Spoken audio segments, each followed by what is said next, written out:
Okay, welcome to the last section of the basketball rules training. This is going to be the positioning section. So let's get right into it.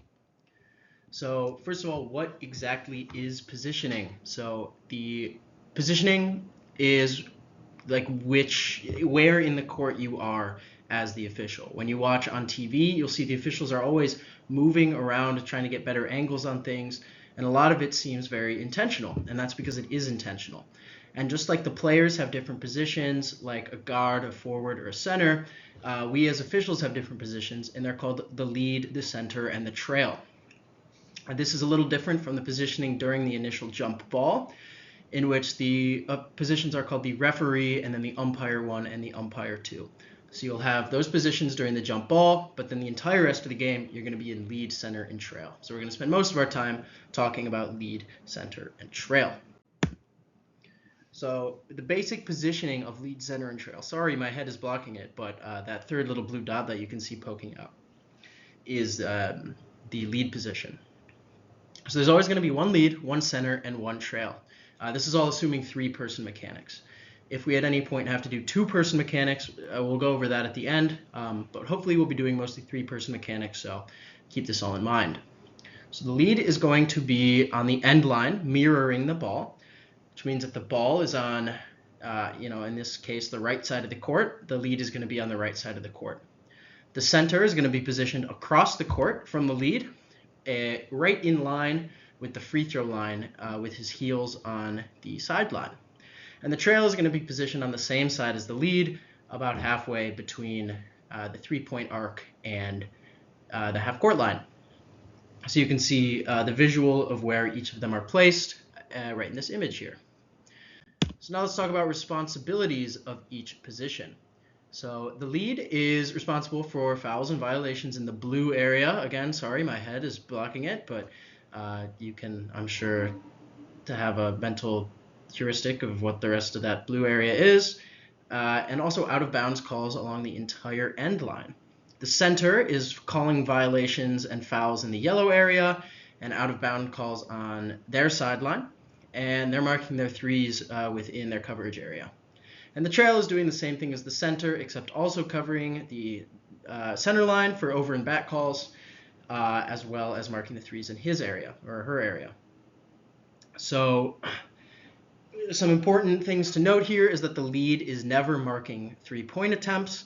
We'll go over this more at the field clinic, but you're only going to have one official marking a three-pointer, and that's going to be either the trail or the center, depending on where the three-point attempt originates from. It's also important that we do not ball watch, and I'm going to emphasize this so many times during this positioning video and so many times during the field clinic. It is our instinct to watch the ball. If you are a player or if you are just a viewer on television or at a game, you're always watching where the ball is going. This is not what we're doing as officials. We do not care where the ball is. You're watching your primary coverage area. So I think my head is blocking the ball, but pretend the ball is like right behind my hair here in this blue area. The center is not looking across the court at the ball. The lead and the trail both have good eyes on that ball. The center should be watching these four players near him. 5 players, I guess I can't count tonight, but the center, has 2 matchups here that they're looking at. Just because the ball is not on their side does not mean that contact cannot happen on their side. So do not watch the ball. Watch your players. We're going to go over this more at the field clinic, but if a defensive player moves from your primary coverage area to make a play on the ball, you're responsible for calling a foul on that defensive player. We want to officiate the defense because the defense is going to be where most fouls occur. And if the ball carrier happens to be in your zone, then you can also watch the ball carrier for ball violations. But you should not be watching the ball carrier from across the court. Okay, let's talk about rotations next. So I mentioned at the beginning that the lead should always be mirroring the ball. What I mean by that is that if the ball crosses the court and goes, in this case, from the right side of the court to the left side of the court, the lead should follow. This is because action tends to follow the ball across the court, and you don't want to leave your center as the only official dealing with the ball and more players. If the center is dealing with 8 of the 10 players on the court and the ball, the center and the trail, what are you doing over there? Because of course you're looking in your own primary coverage area because you would never ball watch, right? So that means the center or the lead and the trail are looking at nothing and leaving the center with everything. So as the lead, it's your job to initiate rotations. So let's see what that looks like in the next slide. Here's what that looks like. When the ball goes over, the very first thing that's going to happen is the lead is going to move across the baseline and take their new position in the same spot, mirroring across the court. Then the trail is going to move down and become the new center. Again, my head is blocking it, but you can imagine where the trail is going. The trail is becoming the center, and then the center will move back and become the new trail. So that is a live ball rotation. They're very important. They're a little difficult at first because you're so focused on what's going on the court. You kind of forget that rotations are a thing that happens, but they do happen. And you have to be cognizant of where the ball is, especially when you're lead, and move if you need to.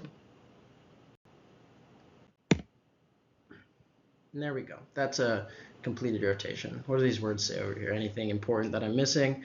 Make sure the trail has moved. Yeah, it's better to have 2 centers than 2 trails because the centers are closer down. They're looking more in the action. If you have 2 trails, you have an area that is uncovered. So if you're the trail and you see the lead move over to you, if you're the center and you see the lead move over to your side, don't move back to trail right away. Wait for the other trail to move up to center before you move back. Foul reporting. This is a really tough thing. If you call a foul, you're going to be the one to report that to the table. 1 whistle per foul. It says no ball watching there. I didn't make this presentation, but whoever did clearly knows their stuff because ball watching, no good.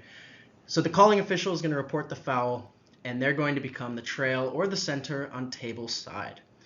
The calling official will always become the trail on a table during shooting fouls. So what this basically means, say you call a foul, you need to go report it. First of all, first thing I'm going to say, when you call a foul, you need to immediately establish what the result of the foul is. In other words, is this a shooting foul or is this on the floor? You need to establish who the foul is on and get their number. And you need to establish, if it's a shooting foul, who is the shooter. It's very easy after a foul for players to get lost in the fray, and especially as a new official, I know I definitely would kind of forget who the foul was on. So I like to say it either in my mind or just out loud, like whistle for a foul, 22, it's on you. This helps because it communicates to the players who the foul is on, it alleviates any confusion, and it helps you keep it straight so that when you go over to the table, you can report it and not make a mistake. But anyway, foul reporting. I'm getting ahead of myself here. Say you're the lead and you call a foul before a shot. There's going to be an inbound from the line.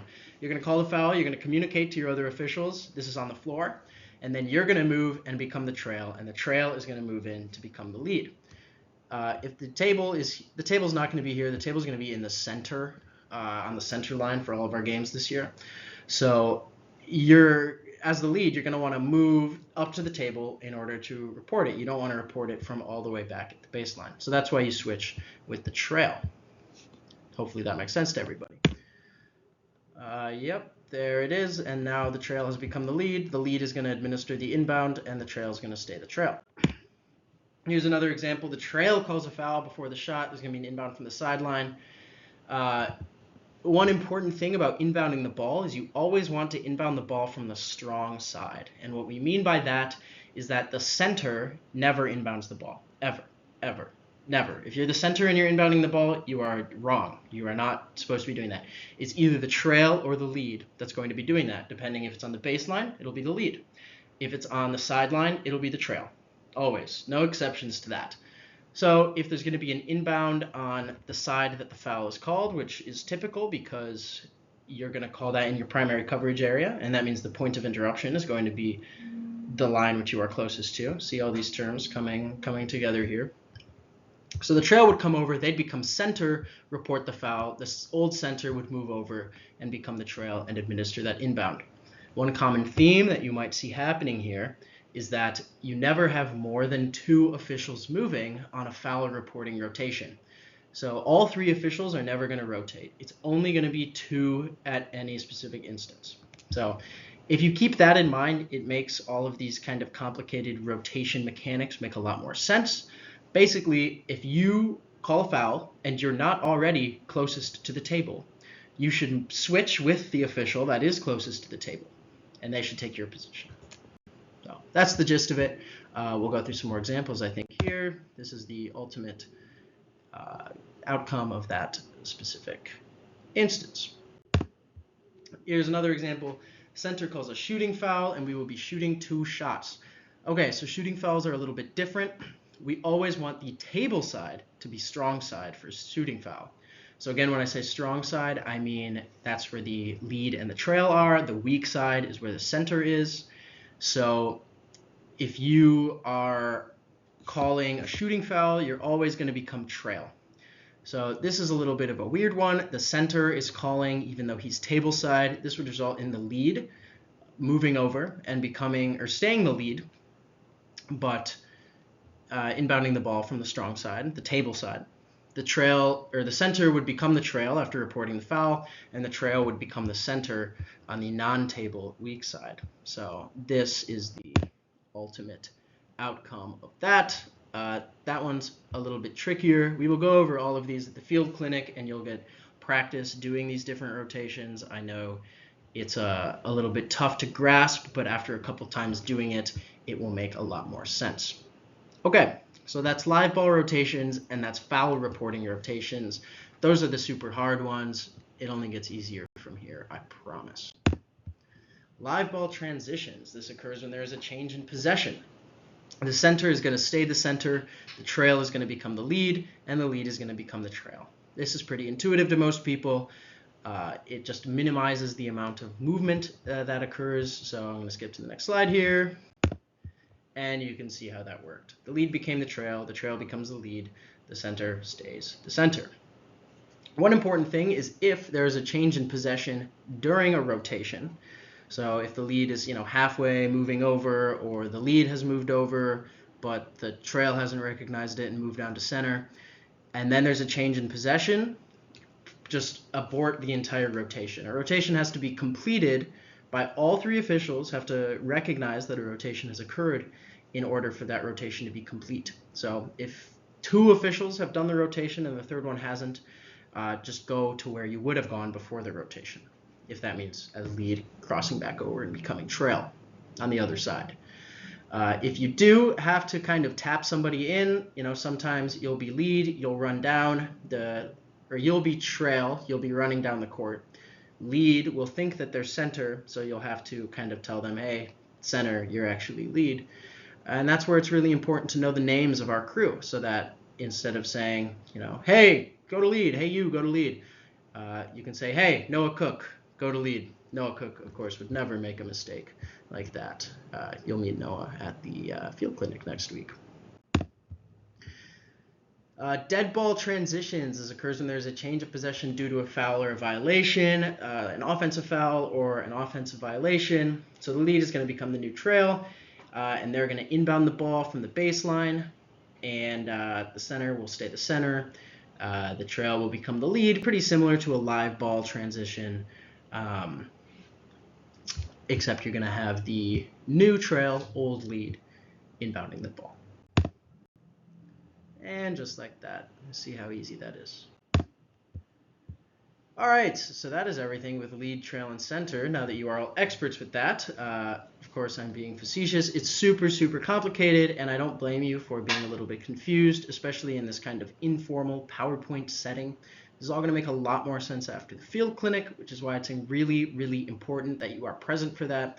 It's going to help clear up a lot more of the positioning information. But let's talk about jump ball positioning. So the referee, their duties, they're going to line up opposite side of the table. They're going to check to make sure that the scorekeeper and the other 2 officials are ready, and they're going to make sure that all the players are ready. But what's really important is not starting the jump ball before the scorekeeper and other officials are ready. They're going to indicate the directions, and they're going to toss the jump ball. We're going to go over all of this at the field clinic, so don't be too worried about that. The U1, they're going to line up table side. They're going to be responsible for counting the players, making sure there are 10, 5 on each team. They're going to make sure the toss is sufficient and call a retoss if it's off to one side. And they're also going to chop in the clock when the ball is legally touched by someone that is not one of the jumpers. Oops, I accidentally skipped to the next slide and I can't go back. That's okay, I'll finish talking about it. Just imagine the image that you were seeing in the last slide. Of course, the last position is the U2, which is the umpire not table side, and they pretty much have the same responsibilities as the U1, except they are not going to be the one chopping in the clock. So let's talk about how we move from the R, U1, U2 jump ball positioning into the standard lead center trail positioning. If the ball goes to the right, the referee is going to become the trail. Now, the referee is always going to become the trail, whichever way the ball goes. In this case, U1 is going to go to the center and U2 is going to go to the lead. So in other words, the umpire that is on the side that the ball is going to is going to become the lead, and the umpire on the other side is going to become the center, and the referee is going to become the trail. So you can see this, and that's how that ends up. And here's what happens if the ball goes left. As you can see, it's the same thing. Referee becomes the trail. In this case, the U1 will become the lead, and the U2 will become the center. And there it is. How lovely. This concludes the positioning section of the basketball training. I know that was probably a lot of information dumped on you really quickly. I don't blame you for being a little bit confused as to how all of that works. There's a positioning quiz on Canvas that you have to take before the field clinic, and I think a lot of this positioning information, even more so than the rules information, is going to be cleared up for you at the field clinic. So if you have any questions, please don't hesitate to ask us at the field clinic. Try to hold off until then because I bet we will answer all of them then. If you have any other unrelated questions, things that aren't related to positioning, I guess this is sort of the de facto conclusion slide. So I guess thank you so much for sticking with all of these videos, for watching everything. It was really fun making these. If you have any questions or any concerns, feel free to text me, Teams message me, email me. Before I get everyone added to Teams, I don't mind some emails and texts. Don't be afraid to reach out. So make sure you get those rules quizzes done.